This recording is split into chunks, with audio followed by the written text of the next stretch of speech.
at the old camera, and then they've got a huge game this next week up against the Rams in Mexico City. Week 11, we've had it circled and highlighted. Cannot wait to talk about that. All the games, though, are done in Week 10. We can't start talking about Week 11 until tonight because it's Monday Night Action. We'll preview that in a bit. But who won the week so far? All right. Who won the week for Week 10 is interesting because I think it builds up to the season. And I think we gave Sam Darnold a lot of love earlier in the year. Josh Allen had his big win in Minnesota. You look at some of the other rookies, Josh Rosen. Baker Mayfield was the best quarterback in all of football yesterday. He was unbelievable. He started off the game 12 for 12. And some of these plays, this pass here in the first quarter, this is an unbelievable pass. Be rolling out to your right side on the run, hitting a receiver deep. And to do this, just a few weeks removed from seeing not only your head coach, but your offensive coordinator shown the door and fired, means that you are doing something and you're doing it with a lot of adversity already earlier in your career. And then to not only walk the walk, which he did and had an amazing outing, to talk the talk afterwards. Browns fans, I don't know how you cannot be excited for this. Check out what they asked him. How'd you feel today, and why was it different than previous weeks? Look what Baker Mayfield had to say to reporters. When I woke up this morning, I was feeling pretty dangerous.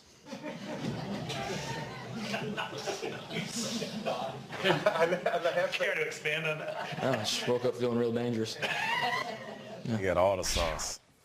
It's not only the comment, it's the look. Yeah. Like that blank eating grin. Like, I know what I got going on. Cheshire cat. Yeah, Cheshire cat. Like, It is he won the week. dangerous. I'm excited for the Browns right now, and Baker Mayfield's the reason why. He was awesome yesterday, and he answered a lot of doubters who said this team was going down the drains once they fired all those people. He looked awesome, and he is the future of the Cleveland Browns. He has that element to him that you talk about with Aaron Rodgers and getting in the club. Don't let him get hot. Don't let him in the club. I feel like that's going to be Baker Mayfield next generation. Kate, that's a perfect segue because I'm looking at the Indianapolis Colts. They started this season 1-5.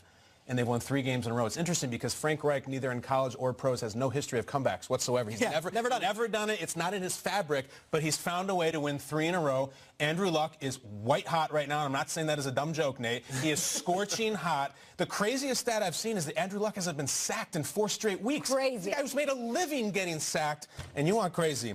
The Colts tweeted this out. Now, hold on. Before we run it, we've been talking about Quentin Nelson on this show for months and months like a folk here. We've had his head on sticks as an offensive guard. We've hyped him as a demigod and a Hall of Famer. Wait till you see how he handles himself on the field. Roll the Quentin Nelson Wilhelm screen. This is nuts. This is...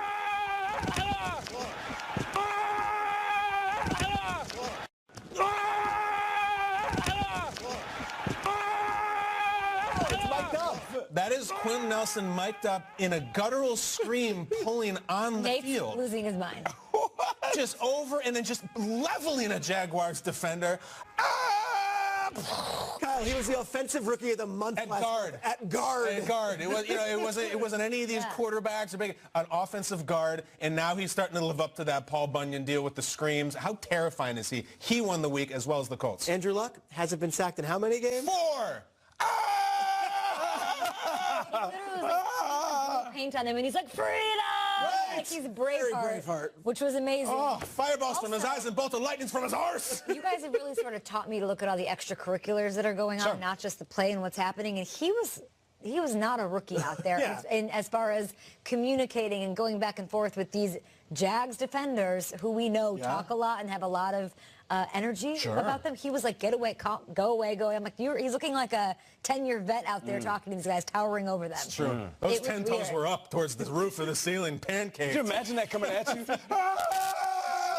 Oh my gosh. Nightmares about that. So nobody does that? That's no, guys don't do that. That's how you do that in 8th grade. I don't know. It seems like a good strategy. It's something a football player would do in a movie, and you'd be like, nobody does that in real life. Jon Favreau in The Replacement. Yeah, Latimer. No one does that. Quentin, what a maniac. Like a Tarzan. I love it, though. He leveled the dude. It's Offensive amazing. player of the month at guard. I love that. Oh, that's good. Most impressive to me is just what the Chargers are doing because they're beating teams that they should be beating, and you can't. Don't talk to me about their schedule. They only play what they can play, and they're now standing here at 7-2. They're not too far from the Chiefs. The Chiefs taking on the Rams. There's a good chance, a pretty good chance, those two teams so evenly matched that maybe they gain some, make it the gap a little bit closer after Week 11 is said and done.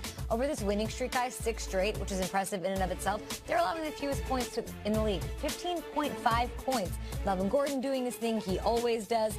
I feel like they're right there in the division. They're in prime spot with their wild card situation and with a 2-game lead in the wild card because the Bengals lost to the Saints. I'm loving it. They look good. They're beating teams they're supposed to beat. Don't tell me that, oh, they beat the Raiders. It's Raiders fans telling me that, by the way. Of course they are. Yeah. Self-loathing. I get it. They won the week, in my opinion. So Rivers things executed pretty flawlessly. You're supposed to win by big, and you did. No doubt. All right, who won the week? Don't sleep on those Steelers. I still feel like You're going back. I'm going back, and I know we have fast food football, so we forget the last meal that we had. But that Panthers-Steelers game was unbelievable, and the position they're in, starting with the beginning of the season where we thought it was over. Remember, we were really questioning if this was going to fall apart, if Tom was going to be there, Big Ben retiring. Yeah, sure. They don't have Le'Veon Bell. What's going on with this team? And over this win streak they've had, the number 2 defense in the league. Their offense is number 4 in the league. That guy right there, Juju, Antonio Brown, both in the top 20. Oh, and James Conner, you know James Conner, the charity case, the guy that we cheer for because it's a nice story. He beat cancer. It's a nice story. That dude's number 2 in the league in rushing. And he's number 3 in touchdowns with 10. This dude is having a monster season. This team is hot. And not just the offense, I'm mentioning them, but that defense is playing like old school, hard-nosed, mid-90s Pittsburgh Steelers football. They're putting their shoulder in the middle of guys' chest and putting them into the dirt. This could be that team that catches fire at the right time. It's November. December's going to come around. And with the Patriots backpedaling, trying to figure out who they are, trying to figure out what their identity is, Get them. Steelers know who they are. They know exactly what they do. Big hits, big plays in the air, and tough running with James Conner. Oh, man. Does this deadline come and go and he's not showing up? It's so funny because if you're reading Rap Sheet's Twitter feed or if you're following any of the insiders, it's like he's not going to come on Tuesday at 4 p.m. But if you have been following Le'Veon Bell this entire year, we've been led so many different directions and he's zigged and everyone else has zagged that I can't say 100% that he won't show up on Tuesday at 4 p.m. There is Because he's in Pittsburgh, right? He's there. He's in Pittsburgh. He's there. And at 3:59, if he walks in the door, Why don't you come by? why don't you come back? Come on by, man. Because you know what, Kay? $6 million are at stake. Now, we know $14 million is for the year, but if he doesn't walk in that door at 4 p.m., he is handing over $6 million, which basically means I am sacrificing my entire salary for the entire season over this cause, which the cause is for himself and the running back. It doesn't necessarily feel like it's for the Steelers. So we'll see what happens, but 4 p.m. tomorrow is the deadline, and all indications say he's not going to show up.